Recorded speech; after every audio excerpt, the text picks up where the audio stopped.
All right, guys, welcome back. It's your boy Jay. So, I'm going to jump right into it. This is going to be the first video of four that I'm planning on market phases. It's important that you know what phase of the market you're in. It's going to influence your decision on how you should trade it because you could see the same candlestick pattern or chart pattern in a different phase, and it will mean a totally different thing. It would have totally different implications if you were to see it in another phase. So I thought it would be important to go over these in detail, and that's what we're going to do. So I want you to imagine that you're sitting down at your computer and you're seeing this first bar form right here.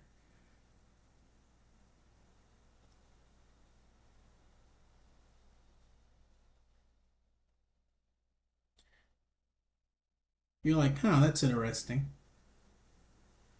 And then the next bar forms. And then the next bar forms. And you're like, oh, wow. And then the next bar comes up to the moving average and it forms. And then the next bar forms, pushes above the moving average.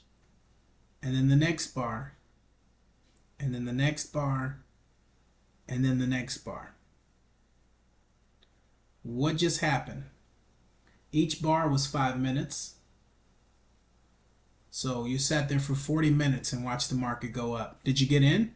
Be honest with yourself. Did you get in? Did you FOMO in? If you got in, would you call it FOMO? Well, that's what we're going to discuss in this video. All right. So what you've just witnessed is the spike phase of a trend. Okay. Now the spike phase of a trend is going to be characterized by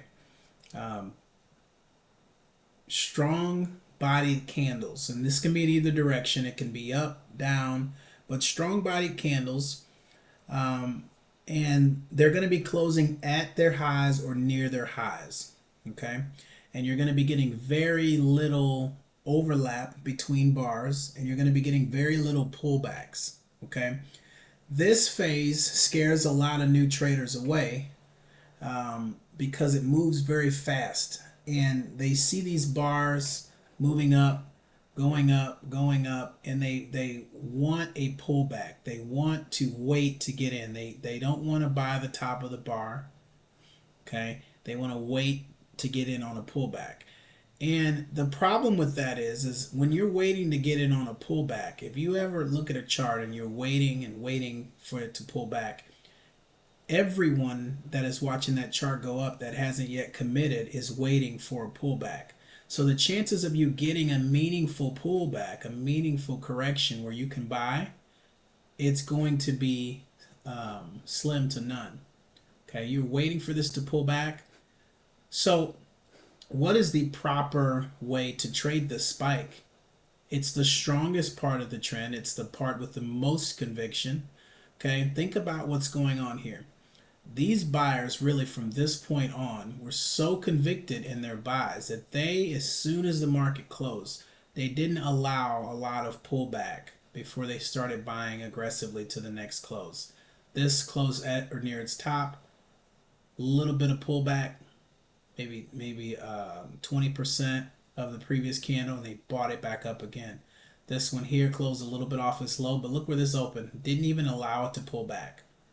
Pushed up off its low, off its open. This one here pushed up. This one here pushed up. This one here pushed up. So what characterizes a spike is you have very little pullbacks, very little if any pullbacks. Okay, so if you're trying to be a limit bear, okay, if you're trying to place your orders at the bottom of candles, the bottom of the previous candle, okay, you say as soon as it pulls back, I want to get the bottom of this candle, bottom of this candle, the bottom of this candle. You never get filled. Limit bulls get left behind in this market. Okay, so how do you recognize that early on? Well, let's take this and let's cut it in half. Okay, let's take a line here. Let's just draw it in half. Okay, so let's say you looked at the chart here after 3 pretty good bull bars. Okay, let's go here in the middle. 4 pretty good bull bars. You looked at the chart, okay? At this point of the chart, okay, you know that something's going on. You have 4 consecutive bull bars, 3 of them closing at or on their highs, okay? So you could ask yourself these questions, okay? Question number 1 is, who's making money? Well, it's very clear that the bulls are making money. It's very clear that the bulls want this market to go up and they're making money, okay? So that part is easy. The next question you want to ask yourself is, how are they doing it? All right, and we just talked about how if you waited here on a limit, you never got filled. Okay, you never got filled on a limit below there, a limit below there, a limit below here, a limit below here. You never got filled on these orders. So it can't be the limit bears that are making money, right? It has to be the stop bears. Okay, it has to be the bears that are so convicted that they're buying the tops or the closes of bars. Okay, and they're placing their stop orders below the low of previous bars. All right, now you know that it's stop bears. For one, you know that it's stop bears because not only does it never pull back enough to let you in on a limit order, but what are stop orders? If I see a market moving up and I want to place an order to buy as soon as it crosses here, I'm telling the market, this is my stop order here. Okay, I'm telling the market, as soon as price trades above this area, get me in the market. So what does the broker do? As soon as it goes to this price and above, it turns it into a market order. Okay? And we know that market orders move price. Okay? They have the ability to move price. Because if, let's say the market's at it's at $1, and that's the mid price right now, and above and below the mid price there's the bid, right, and there's the ask. Okay, the ask is at $1.10 and the bid is at 90, and that's what makes this the mid, right? It makes that $1 the mid price. Okay, when you hit your stop order, you're telling the market, get me in at the next available price, because I'm so convicted that I'm willing to pay more, because I believe in a short period of time the market's going to be higher. Okay, so what do? You hit the ask. You decide to pay $1.10 even though the mid price is $1. You decide to go up and pay $1.10 so that you can get into the market immediately, because you can't wait any longer. Okay, the longer you wait, the more you're losing money. Okay, the more of the move you're missing out on. Okay, so that's what a stop market order does. That's what a stop order does. It turns into a market order and it moves the price. Okay, it moves price. Okay, so how are they doing it? They're entering on stops. They're willing to pay up. The person's willing to buy here and pay this.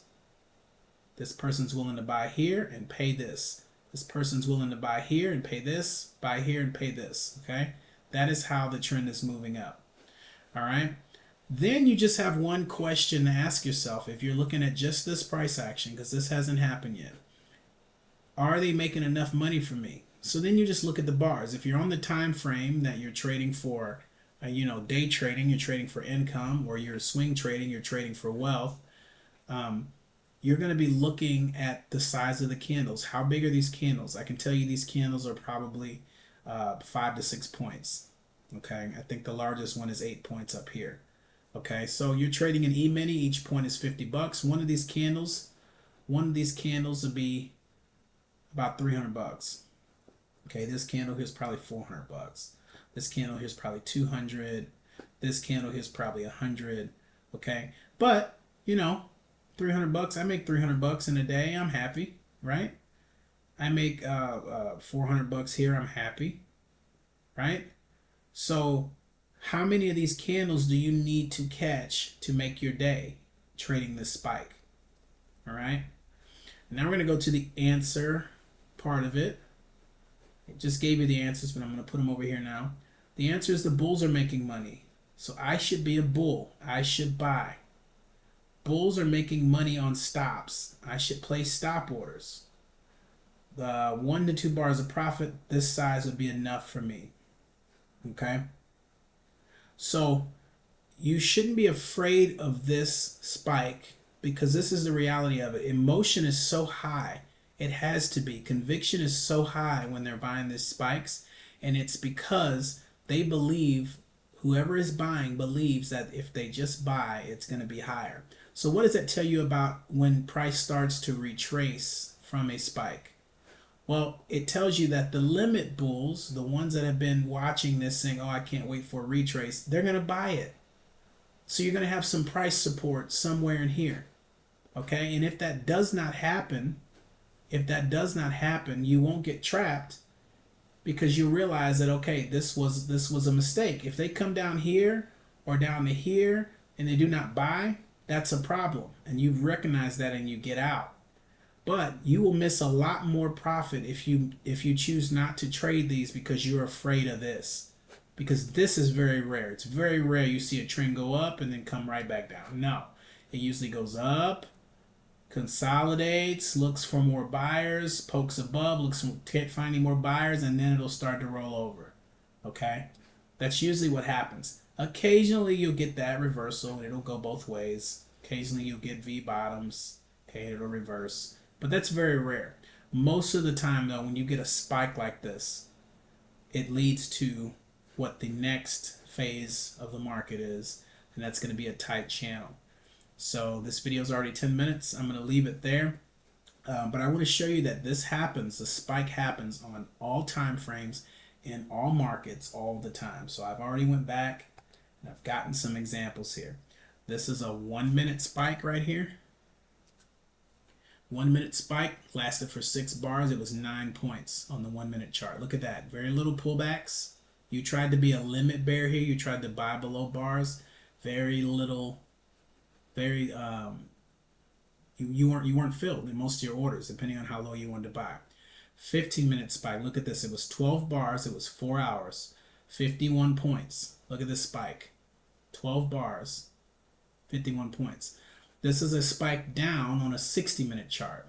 Look at how many bars. 7 bars, 7 hours, and it was over 116 points. Look at these spikes.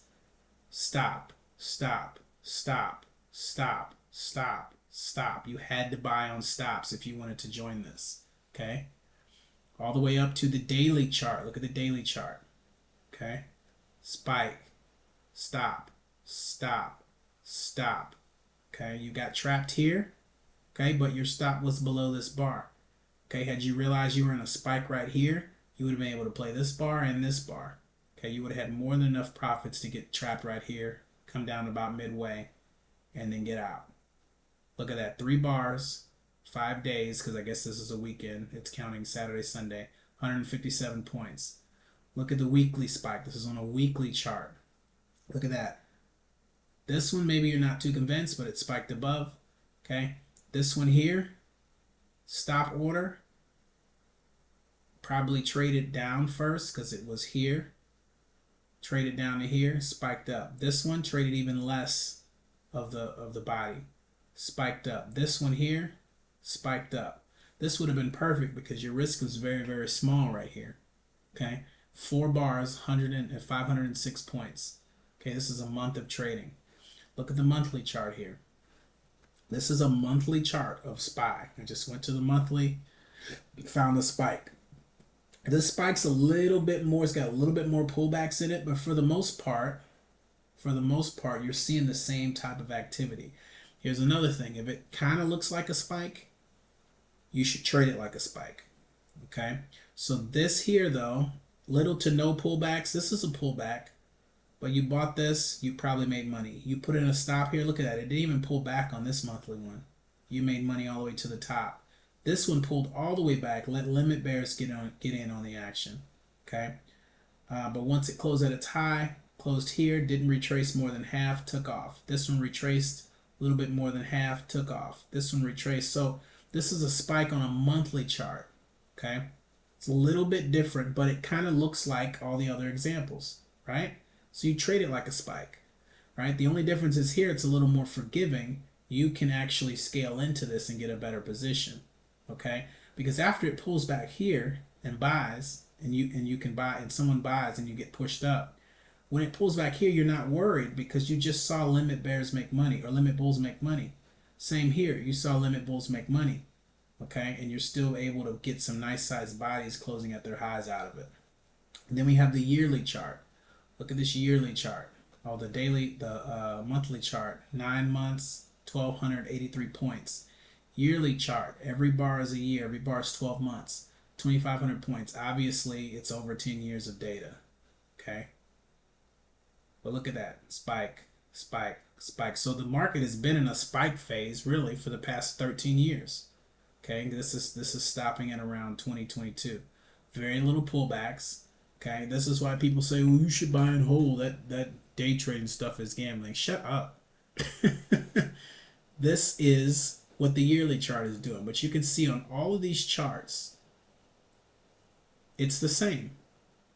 Spikes look the same, and you should trade them all the same. All right? All right. Leave a comment, guys. Leave me a like, and I will complete the series. All right. Talk to you soon. Peace.